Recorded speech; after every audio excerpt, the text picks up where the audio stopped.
The finance, every year that we pass a finance act in this house, it has a 3 or 2-fold objective, Honorable Speaker. Top amongst them, other than revenue, is also to ensure, Honorable Speaker, that we create jobs within our economy for us to be able to expand our tax base. So that, Honorable Speaker, those of us who feel overburdened, especially the working class in this country, because we are paying taxes and very many other non-taxpayers or Kenyans who are not paying taxes are depending on us to ensure that we're able to create jobs, create more income earners who can pay taxes so that we share the burden of taxation more evenly and more fairly, Honorable Speaker. And that is part of the prime objective of this Finance Act of 2024, to ensure that we raise revenue, we protect our manufacturing sector, Honorable Speaker, we create jobs, and more importantly, Honorable Speaker, we deliver services to the people of Kenya, Honorable Speaker. I am glad, as the President said yesterday, Honorable Speaker, that the conversation in this country now has changed. We are no longer debating in this house, Honorable Speaker, these interjections, I find them unnecessary. I think Babu Owino thinks we are outside Central Police Station. Thank you so much, Honorable Speaker. Honorable Speaker, we cannot sit here. What standing order are you on? 91. 91. Honorable Speaker, why is it that it's only my standing orders that you are confirming, Honorable Speaker? The rest you are giving.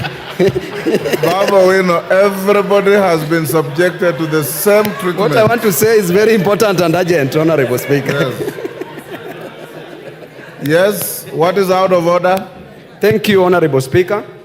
Honorable Speaker, I've heard the submissions made by Honorable Ichungwa, and I want to say that at first I thought that they were important and detailed, but I've just realized that the important parts are not detailed and the detailed parts are not important. He's talking about manufacturing. Honorable Speaker, I want to educate Honorable What Ichungwa. is out of order? This is where I'm coming to. Pursuing a counter argument. This is where I'm coming to, Honorable Speaker, on matters economics, because Honorable Ichungwa is claiming that if we increase taxes for imports, that is what he's saying, that if we increase taxes for imports, imported goods, then we will give an opportunity for industries, local industries to grow, which literally is normally true. But in our situation as a country, Honorable Speaker, we are going to promote what we call foreign absorption, where money is going to leak from... Order, Honorable Baba Owino. Order, take your seat. Order, Honorable Baba Owino. When you take your seat. You are pursuing a very healthy argument, but it's very far from a point of order. When you are given an opportunity, pursue that argument and convince your colleagues.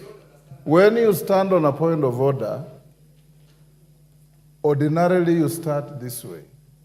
Mr. Speaker, is it in order for the member on the floor to say this and this and this, when in fact the fact are this and this, or contrary to this standing order? You've shot up on my permission, and you're pursuing a very healthy argument on the bill that has no relationship with what the member on the floor was saying, because that is your argument, that's his argument. Thank you, Honorable Speaker, for that guidance and protection. Honorable Speaker, I was saying many of the amendments that have been proposed by the Finance Committee in a big way cure the numerous concerns that Kenyans had over this finance bill. And therefore, that's why I want to plead with this Honorable House, let us do what is right. I know there are those who are tempted to do that which is popular. It is very popular to join street demonstrations, to be seen as a hero rescuing people from police stations when they are arrested out of whatever they are arrested on in the streets. But as a leader, and we are here as leaders, Honorable Speaker, as a leader and as leaders, Honorable Speaker, we must do that what is right. And Honorable Speaker, when this administration came to power about 2 years ago, our fiscal deficit as a percentage of GDP was at 6.7%. We were projected to borrow 1.1 trillion shillings, Honorable Speaker, in the first year of this administration. That today, Honorable Speaker, with the budget that this House adopted 2 or 3 weeks ago, has gone down from 6.7 to 3.4%. That is on account of sound economic policies. It is on account of doing what is right rather than what is popular. Honorable Speaker, I know many of these members have been intimidated around the country, being told, utatupata 2027, or you get us in 2027. I want to give you the highest assurance. What the people of Kenya will judge you against is whether or not you are able to deliver on the promises and the pledges you made to them on delivery of services. It shall not be possible to deliver services, to build roads, to build schools without generating revenue for the country, Honorable Speaker. We cannot be a country that lives on debt, Honorable Speaker. And I'll beg for additional time because of the interjections, Honorable Speaker. Honorable Speaker, 2 years ago, we are not just surviving on borrowed money. Honorable Speaker, we were on the verge of defaulting on our international and national domestic debt obligations, Honorable Speaker. From last year, end of last year, Honorable Speaker, it became clear, not just to us within the country, but to the world at large, that Kenya was never and was not about to default on its debt obligations, Honorable Speaker.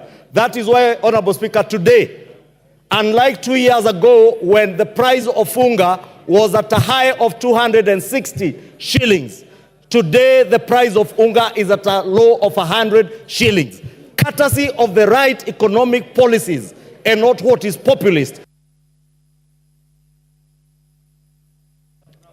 Give him 2 minutes to wind up. I have 15. Pardon? I have 15, they had timed 10, and the interjections.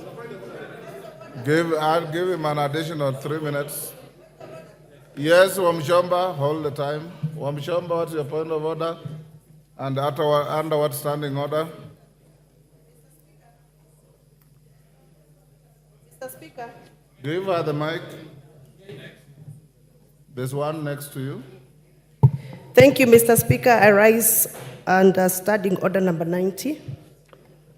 As a member who has pecuniary interests on matters sanitary towels, as a user, because I'm a user, do I qualify?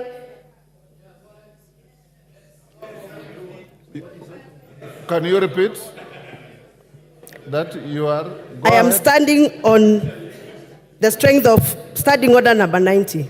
Yes. As a member who wishes to speak on this matter of sanitary towels as a user. That's yourself. Yes. You are out of order. Take your seat.